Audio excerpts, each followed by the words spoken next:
온에서 전반적으로 온에서 모든 와인의 수요량은 마시게 되는 그 빈도수나 경우는 충분히 많이 늘어났으나 그 와인이 온에서 구배한 거냐?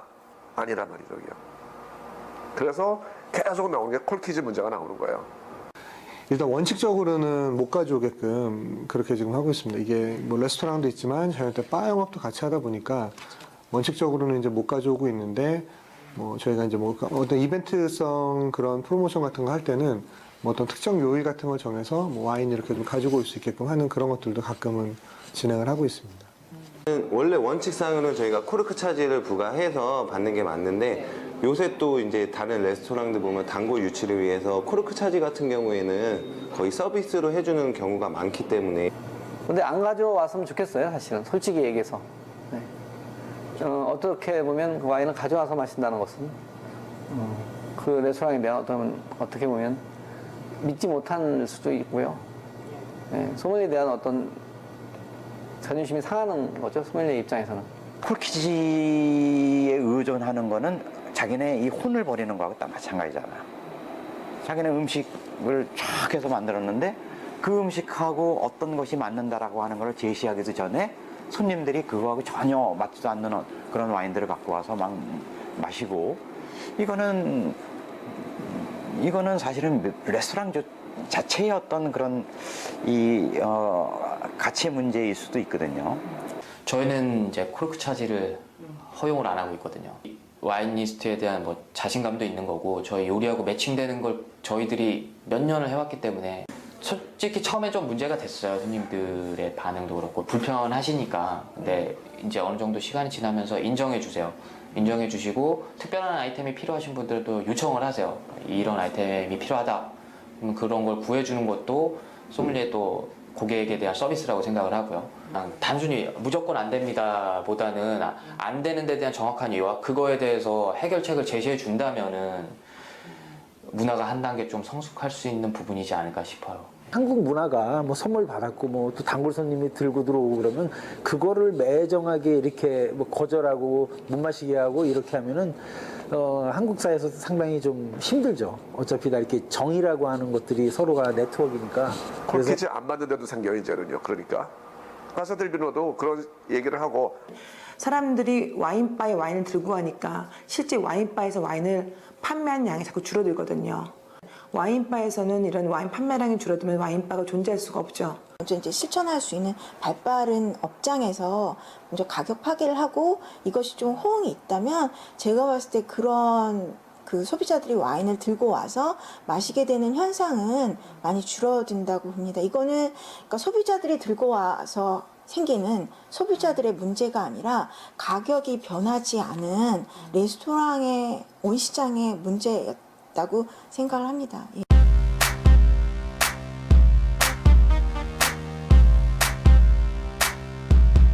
파인 다이닝일수록 모든 마진은 와인에서 남아요. 와인을 안 팔면 다 망하게 돼 있어요. 근데 해외 같은 경우는 지극히 와인을 다 마시는데, 우리나라에 유명한 최고급 레스토랑 있죠. 파인 다이닝. 가면 와인을 먹어야 되는 분위기에도 불구하고 사람들이 안 먹는 거예요. 그거는 뭐냐면 가격 때문에 그래요. 그래서 와인을 가져가요. 미치는 거죠.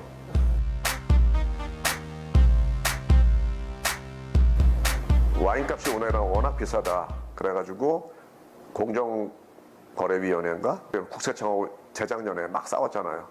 알잖아요. 그래서 온라인 판매를 해야 될 거냐 말아야 될 거냐. 그래가지고 결국은 온라인 판매 될 뻔하다가 안 됐죠. 그래가지고 법이 하나 바뀐 게 있어요. 그 법이 굉장히 그 와인 산업에 지대한 영향을 끼쳤다는 게 뭐냐면 수입상이 일반한테 팔게 한 거예요. 예, 그게 그 법이 결국은 유통 마진 때문에 와인 가격이 높다고 결론을 내버린 거예요. 원래는 세금이 높기 때문에 우리가 와인이 비싼 건데 유통이 복잡하기 때문에 와인값이 비싸다고 결론을 내버린 다음에 유통을 줄여라. 가격 문제가 뭐 제일 큰데 그거는 빠져나갈 방법이 지금 현재로서는 없다고 보여져요. 그러니까 가격을 낮춘다고 해서 될 것도 아니고 지금 가격이 높은 거는 사실이지만 가격을 낮춘다고 해서 그게 해결이 될 수 있는 그런 문제는 아니거든요. 매입 원가가 당연히 비싼데. 홍콩이나 일본처럼 이렇게 와인에 붙는 세금들이 좀 많이 줄어들어야 된다고 생각을 하고요. 장터를 너무 좀 많이 하는 것 같다는 생각이 좀 들어요. 다른 거보다 이제 오프 쪽 마켓에서 이제 너무 그런 행사 같은 게 좀 과열 현상을 일으키다 보니까 이제 어떻게 보면 좀 원가보다 이제 더 저렴하게 이제 그런 것들이 행사용으로 이제 판매가 되다 보니 제 첫 1원칙은 그거였어요. 마트에 있는 와인은 저희 레스토랑에서 쓰지 않겠습니다라는. 그 마트들에 들어가 있는 와인들 자체가 나쁘다는 게 아닙니다. 그 와인을 대중화시키고 가격을 정말 적정 수준에 합리적으로 제공을 하는 거기 때문에 와인 문화를 좀 더 성숙시키는 데 있어서는 굉장히 좋은 역할을 하고 있는데, 반대적으로 이제 온트레이드를 봤을 때는 그런 와인들이 리스팅이 되거나 뭐 여러 가지 문제가 생기더라고요. 와인을 이렇게 파는 사람, 또 와인을 중개하는 사람, 또 와인을 소비자들한테 소개하는 사람, 이런 사람들이 가격이 투명하지가 않고 가격 관리를 정말 못한다는 생각이 드는 거죠. 그러면 도매 가격으로 우리는 받는 건데, 우리가 받는 것보다 백화점에서 더 싸게 소비자들한테 팔아버리면 가격 역전이 생기잖아요. 그런 것들이 결국 가격에 대한 불신 때문에 만들어진 아주 안 좋은 유통 구조가 만들어지지 않았나. 그래서 이게 무엇보다도 수입사가 어떤 이런 그 제품에 대한 가격 관리를 좀 해줘야 되고, 두 번째는 수입 업체마다 좀 합리적인 어떤 마진율을 어느 정도 이게 가지고 가야 되는데, 어디는 사실 엄청나게 바가지를 씌우고 어디는 또 굉장히 수익률이 없어가지고 회사가 적자 운영을 하는데도 굉장히 많지 않습니까? 그래서 이런 부분에 대한 어떤 평균율이 어떤 만들어져야 되겠다, 이런 생각이 들어요. 저는 어떻게 했냐면 그 가격 체계를 한 10개로 나눠놨어요. 10,000원이면 20,000원 받아도 된다. 100% 받는 거지. 근데 100만 원짜리 와인은 115만 원 받았어요. 15%.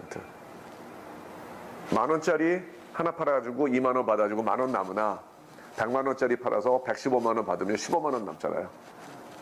그게 맞다고 생각해요. 왜냐면 인건비 똑같기 때문에.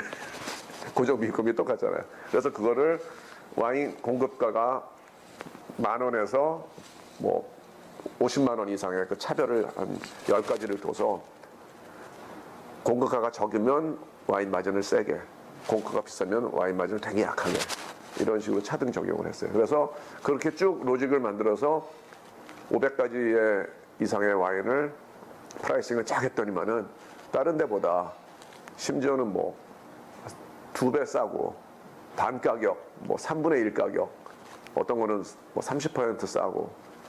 그래서 뭐 결국은 고객들은 그 서비스와 가격에 대해서 굉장히 민감한데 가격에 훨씬 더 민감하죠. 그러니까 와, 여기 어마어마하구나. 드디어 우리나라에 이런 게 생겼구나. 이건 뭐 좀 자랑 같지만, 오픈 2002년도 10월 달에 오픈했는데 11월 달에 바로 브레이크 이븐이 돼버렸어요. 그래서 그때부터 12년 동안 한 번도 적자가 난 적이 없어요. 한 번도.